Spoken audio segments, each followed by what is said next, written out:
In today's video, I'm going to be discussing this one strategy that for some reason is not really being understood in today's marketplace. And in fact, if I have to be honest, it's the one thing and strategy and approach, let's call it, that is separating 7-figure businesses from multiple 8-figure businesses, okay? And so if you don't know who I am Brando. I actively work with 8-figure brands, 7-figure brands. If you want to see the proof, I'm not going to do it in this video, but you can take a look at literally all of my other videos, and I can show you some proof of, so you know that I'm qualified to speak about the topic. Okay, this is just one of our own clients that did over $100,000 in just a single day. Okay, now let's talk about a skincare market for the sake of this example. Okay, once again, this video is going to be quick but straight to the point. And I need you to understand this very, very effectively. Okay, some brands come to us and they make 100,000 a month, 500,000 a month, whatever the number is, and everybody is going to needs to understand that everybody is going to have their own kind of ceiling. Okay, so for example, if I'm going after the skincare anti-aging market, which is a $20 billion addressable market, right? And for some reason, I'm able to get into the market, get profitable for whatever ad or angle that you used, and it's working. And it got me to $157,000 a month. And then the brand keeps on testing and keeps on testing, doing iterations after iteration after iteration, understanding why ads are working, and it's kind of moving the needle for them, but it's not really getting them to the next level. If you resonate with this kind of approach or situation that you're not alone, because most of the people that book a call with me because they're interested in working with our agency, they are in this exact position. What many businesses fail to understand is that many times, even if you have great creative, what's stopping you from scaling is just the level of red saturation and red ocean energy that you are basically going after within your specific market.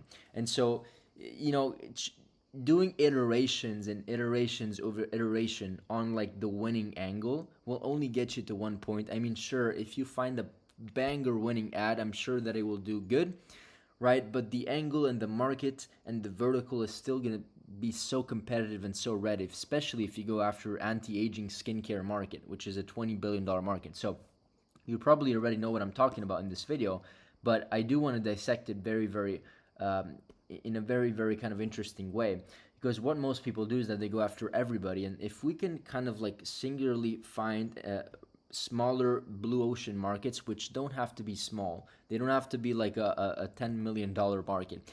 In fact, it wouldn't even work in the first place if the market is too small. But what if we instead of going after the anti-aging skincare market, we go after women in menopause whose skin is starting to break due to a hormonal shift, right? Which is in probably a $3 to $5 to $7 billion market still, right? Or women who take birth control pills and are starting to have sensitive skin because they're taking a birth control pill. Or women who are 40. I did not finish this one, but women who have just, as I say here, who just had their baby and their skin is just taking a hit because it's becoming a lot more sensitive and it breaks down.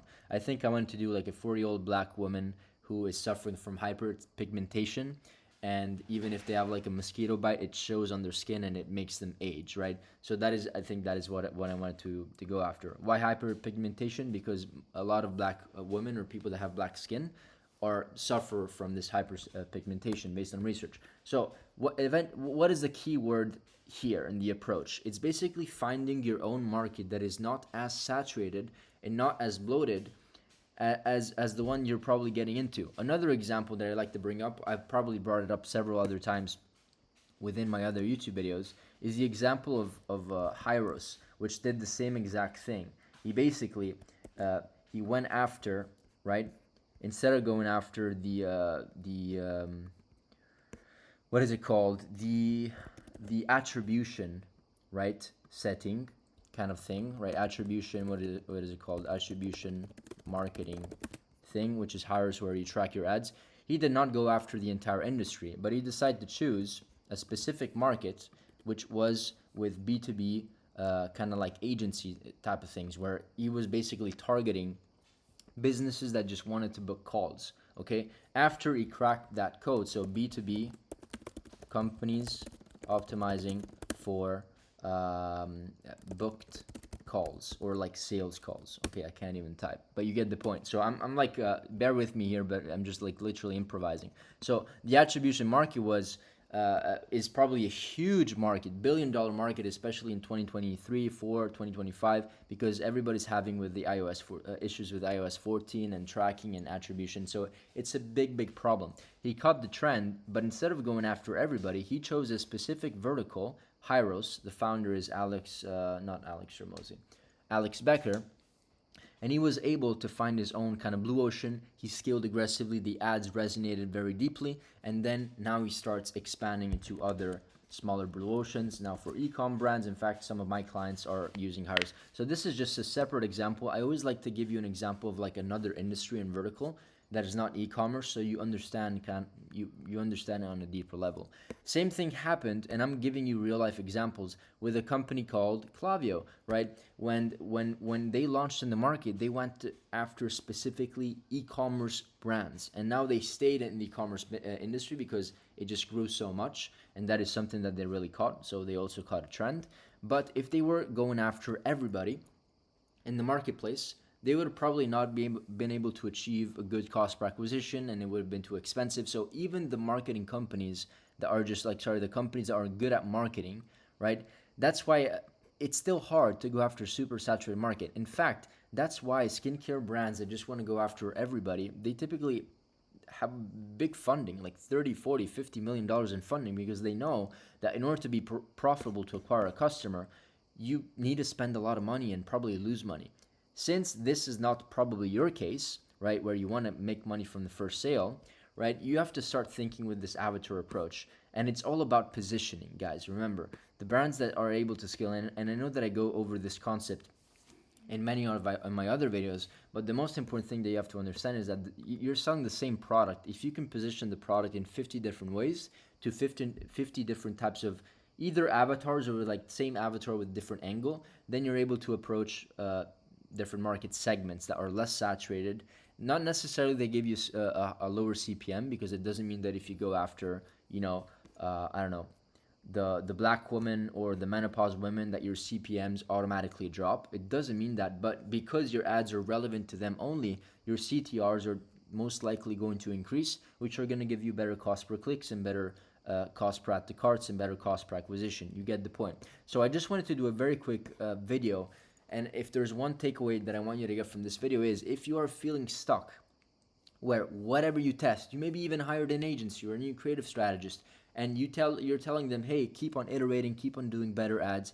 If you're just feeling stuck, shift avatar and shift angle proposition. Try to do that, because if there's one thing that is guaranteed, that if you're trying to iterate on the same exact thing, because it maybe worked in the past or it's working right now, but it's, even if it's working, you're reaching a ceiling, right, where you see the ceiling. Every avatar is going to have their own ceiling.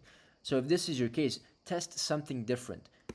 Cater your product and your solution to a different desire, a different persona that is in a different contextual, aspirational situation, right?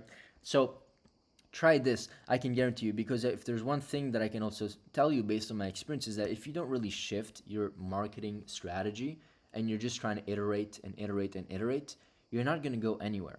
Over time, you're just going to maybe maintain results because you're giving Facebook ads an iteration process and you're launching new ads. Sure, that works, and I understand. But as you're maybe spending like 50% of your energies maintaining your current engine, spend 50% of your energy getting into another vertical and doing the thing that I just explained, and creating a sales process that is specific to them, congruent to them, and also catering the solution to them specifically, right? If you're selling like an anti-aging skincare cream, whatever it is, you can cater it specifically for women that are in menopause. You can do that with the title of the article or listicle that you're promoting, the hook of an ad, the way that you name your product. I've gone through this information several times, but I just wanted to do this video because I hear a lot of people just forgetting, they hear me talk about avatars, right? But they don't understand why I talk about avatars in different angles. And it's specifically because of this kind of red ocean, really, really competitive market,